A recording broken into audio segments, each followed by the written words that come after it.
Hello, ladies and gentlemen. Welcome back to the channel. Happy Monday, everybody. I hope your day and your week are off to a fantastic start. Got a new day, which of course means a new NBA player prop video to share with you guys. But first, as always, people, please make sure to go ahead and hit the subscribe button, hit that like button, and drop a comment down below. It helps the channel grow, and it really does mean a ton to us. With a new day and a new week comes some new opportunities to go ahead and make some money. I have 4 NBA player props to go ahead and share with you guys in tonight's NBA slate.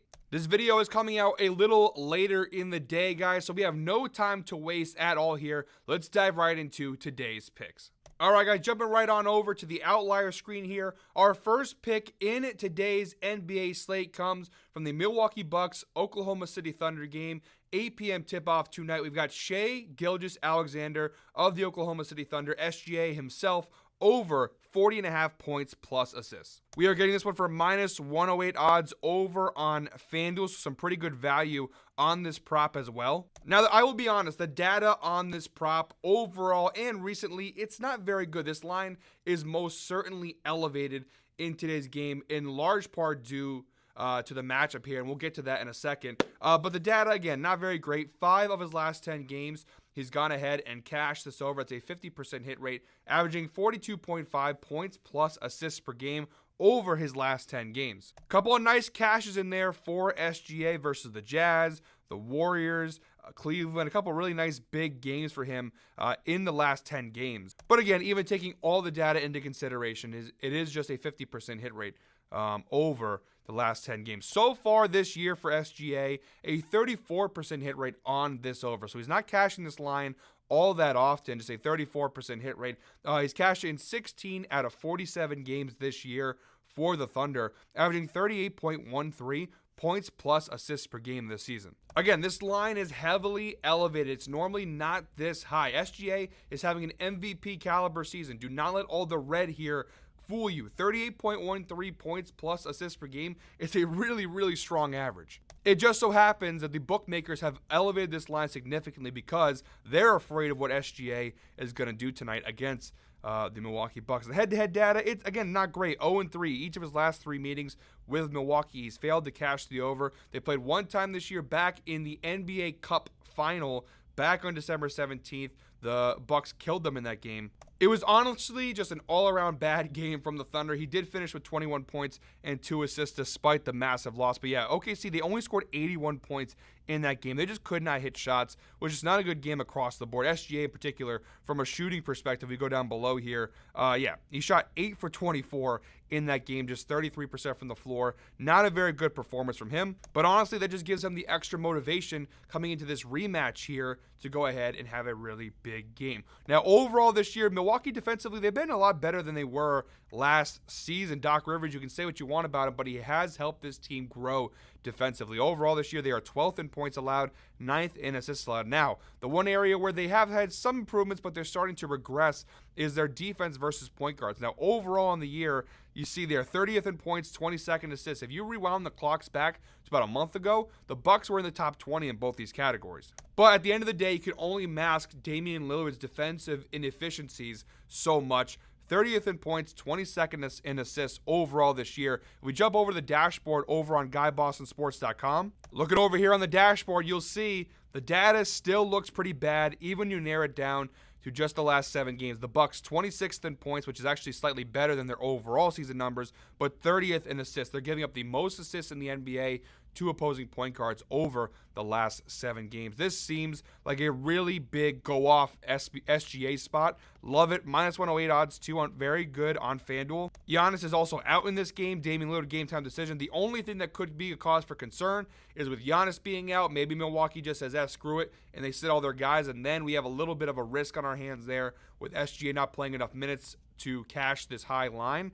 I'm not too concerned because even when the Thunder have been in these blowouts, even when they've been winning these big games, SGA still cashes these overs. This is a little data filter to show you guys what SGA's numbers look like when the Thunder win by 20 or more points. Now, I know it says just a 45% hit rate, but again, remember, this is an elevated line. His data overall wasn't great to begin with, but his numbers are pretty decent. He's still averaging actually more than his overall numbers. He's averaging 39.36 points plus assists per game when the Thunder win by 20 or more. So and even a couple of those misses, they're close misses. So no matter what, I still like the spot here for the most part for SGA for minus 108 odds too. Very good value and a really good matchup. All right, guys, our second pick in today's slate comes from the Sacramento Kings Minnesota Timberwolves game, 8 p.m. tip-off. We're going Malik Monk of the Sacramento Kings over 27.5 points plus assists, which we're getting from minus 120 over on BetMGM. It is available on multiple sports books for varying odds. I've gotten this far through the video without talking about any of the craziness from this weekend's action because I'm kind of reserving, my thoughts. Obviously, I announced a couple weeks ago about my NBA podcast, which obviously has been delayed for multiple reasons. My schedule's gotten a little tougher. I've been sick for the last week or so. So we are planning on this week, and I know I've been saying that a lot, but this week we are officially planning on dropping the debut episode of yet another NBA podcast. So I'm kind of saving my thoughts on all the trades for that video. But yeah, what a crazy weekend. This team, obviously the Sacramento Kings, heavily affected by the De'Aaron Fox trade last night. And the De'Aaron Fox trade is one of the big reasons why I like Malik Monk in today's game, over 27.5 points plus assists, which again, we're getting for minus 120 odds over on BetMGM. Like the last player prop, guys, the data is not going to be good on this one because the line is clearly elevated. This line would normally not be this high in any other circumstance. But because of the trade, and especially because obviously Zach LaVine is not over yet, so they're not going to have Zach LaVine ready to play tonight, they're going to be a little more short-handed, which means a lot more usage, a lot more touches on the basketball for Malik Monk. He now becomes the primary ball handler in Sacramento with De'Aaron Fox gone. I don't really know what the Kings are doing. They're kind of a fascinating team now. Like they on paper, they're still a pretty solid roster. I mean, Malik Monk, it'll be interesting to see what they do with him. If they try to convert him to sort of a point guard position role, if he's going to become the point guard of this team, what they're really going to do with him. Are they going to move him back to the bench? I don't really know what the move. I don't think you can move him back to the bench with the way he's been playing. But yeah, he's not really a true point guard either. So I don't really know what they're going to do. But with him, the way he's been playing lately, LaVine, DeRozan, Sabonis, Murray, with their bench pieces, like this Kings team should still be pretty competitive,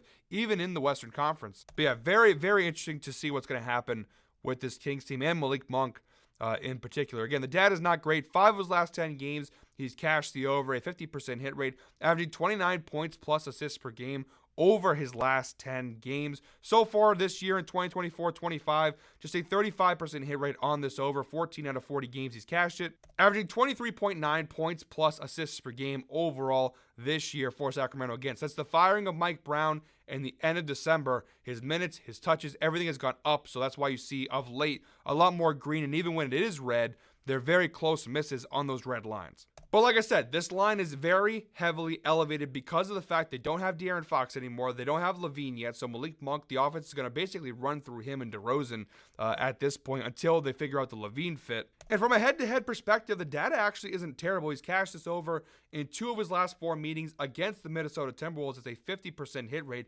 averaging 29.25 points plus assists per game against Minnesota across the last 4 meetings, with a couple of really big performances against the T-Wolves. Now, he's played Minnesota 2 times this year so far, back on October 24th, where the Kings lost by 2. He scored 17 points and 4 assists in that game. He did not cash the over. But the last time they played, back on November 27th, he had 27 points and 9 assists and cashed the over in what was an 11-point win for Sacramento. I mean, look at the differences here. One game he played 26 minutes. The next game he played almost 35. The shot attempts, one game he only took 9 shots. The next game he took 16. And I mean, just to show you guys, this is a filter to show Malik Monk this season without De'Aaron Fox, 100% hit rate. All 3 games he's played this year in Sacramento without De'Aaron Fox, he's cashed the over. And he played some tough teams, Golden State, Miami, and Boston, cashed all 3 times, averaging 32.33 points plus assists per game. Again, you see his minutes go up, his shot attempts go up, 25 shots, 24 shots. So yeah, I think the absence of De'Aaron Fox will open the door for Malik Monk to maybe even elevate his game to, I don't want to sound too crazy here, but all-star level, who knows? I think Malik Monk is a special player, and now he'll have the opportunity to really show out with De'Aaron Fox gone. Not the best defensive matchup in the world. We know Minnesota really good in the perimeter, 6th in points allowed to point guards, 12th in assists versus shooting guards, 8th and 5th respectively. So not the best defensive matchup, but again, he did cash the last time they played earlier this year in November. The numbers without De'Aaron Fox are really good. Even look at the head-to-head without De'Aaron Fox. The last time that he played Minnesota without Fox was back in last March. He had a massive game, 39 points and 4 assists. despite the defensive matchup, I think Monk can still go ahead and put up some decent numbers. So I love him in this spot over 27.5 points plus assists. We just hit the 10-minute mark in today's video, guys. We got 2 picks left. So if you are still watching this point, thank you very much. Please go ahead and comment 10 down below. As always, we appreciate those who watch all the way through each and every video. All right, guys, our third pick in today's slate is coming from the Pelicans-Nuggets game, 9 p.m. tip-off. We're going Trey Murphy III of the New Orleans Pelicans over 8.5 rebounds plus assists, which we're getting for -130 odds over on DraftKings. It is available on multiple sports books for varying odds. And unlike the last 2 player props, guys, the data on this one across the board is really, really, really fantastic. Trey Murphy has cashed this over in each of his last 10 games, a 100% hit rate, averaging 10 rebounds plus assists per game over his last 10 games. Even if you want to go ahead and stretch the data out, it's still really solid. Look at his last 20 games, 70% hit rate. He's cashed the over in 14 of his last 20 games, including 12 in a row, averaging 9 rebounds plus assists per game over his last 20 games. Overall this year, a 55% hit rate on the over for Trey Murphy, 18 out of 33 games. He's cashed the over, averaging 8.15 rebounds plus assists per game overall this season. And from a head-to-head standpoint, he's cashed the over in each of his previous 2 meetings with the Denver Nuggets, which, by the way, both meetings took place this year on November 15th of this season, and their most recent on December 22nd. Cashed the over both times with 11 rebounds, assists in both those games. He's averaging 9.67 rebounds plus assists across their previous 3 meetings dating back to last season. And again, like the last prop, the matchup isn't the best in terms of a defensive standpoint. You look at Denver overall this year, they are the 4th best team in terms of rebounds allowed to the small forward position. They are actually 28th in assists, though, so that's a pretty decent matchup, but he gets most of his work done on the rebounding side of things. And versus power forward, still 10th in rebounds, 15th in assists, so not the best defensive matchup of all time, but he has cashed it 2 times against Denver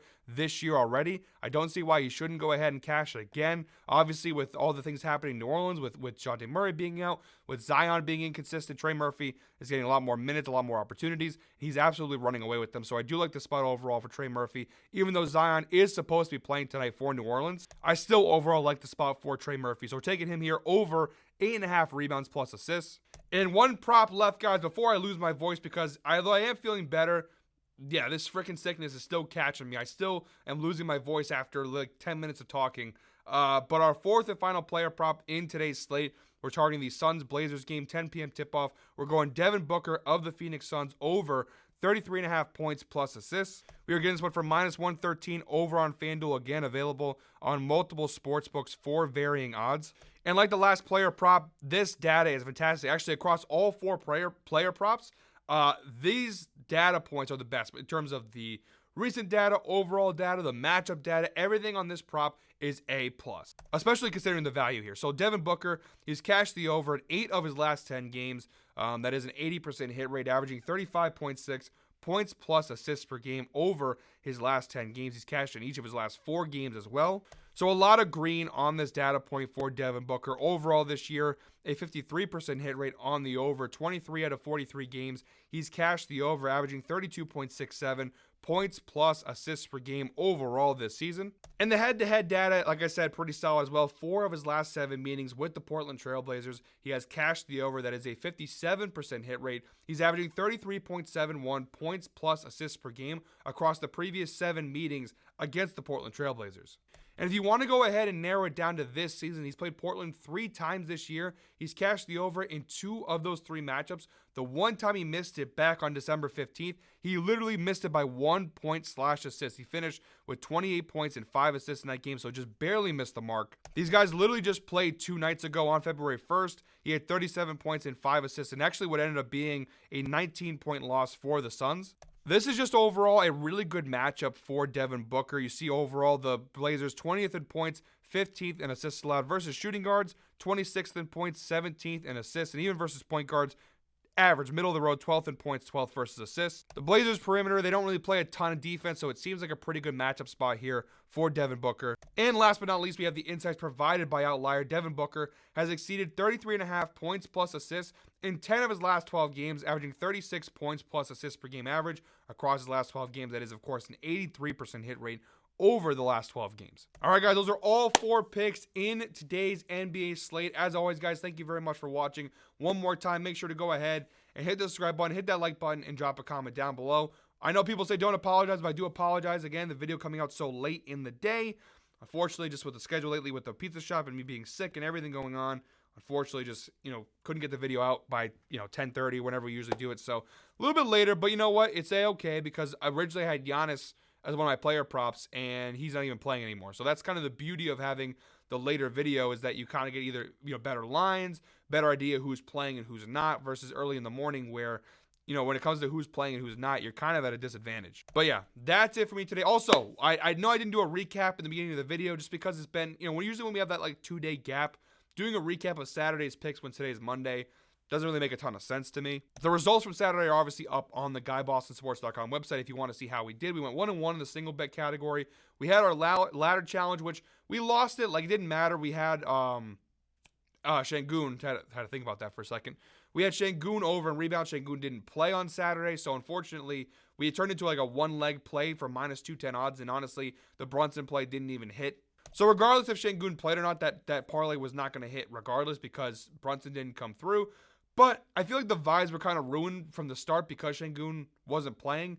It didn't feel right to me. So to make up for it, next Monday, we're going to go ahead and do it, run it back, our February ladder challenge, because it just felt very anticlimactic. The vibes were off with Şengün not playing and it turning into like a one-leg play for minus 210 odds. Didn't like it. Didn't love it. So we're going to go ahead and run that back. So next Monday, we will go ahead and run back the February ladder challenge. I don't believe in doing it back-to-back, so a nice little break in between before we hop into the next ladder challenge. And like I said earlier in the video, guys, make sure to check out, probably tomorrow it's going to come out, my debut episode of yet another NBA podcast. Really excited to go ahead and do that video for you guys. A lot to talk about with the Luka trade, the De'Aaron Fox trade, so much to break down. So make sure to go ahead and subscribe to the channel. You don't want to miss anything. One more time, I want to apologize for my voice, because I know I sound sick and nasally and blah, blah, blah. But yeah, appreciate each and every one of you guys. We'll be back here tomorrow with another NBA player prop video. But until then, I hope you're all winners. Enjoy your Monday. Let's go ahead and start the week off strong.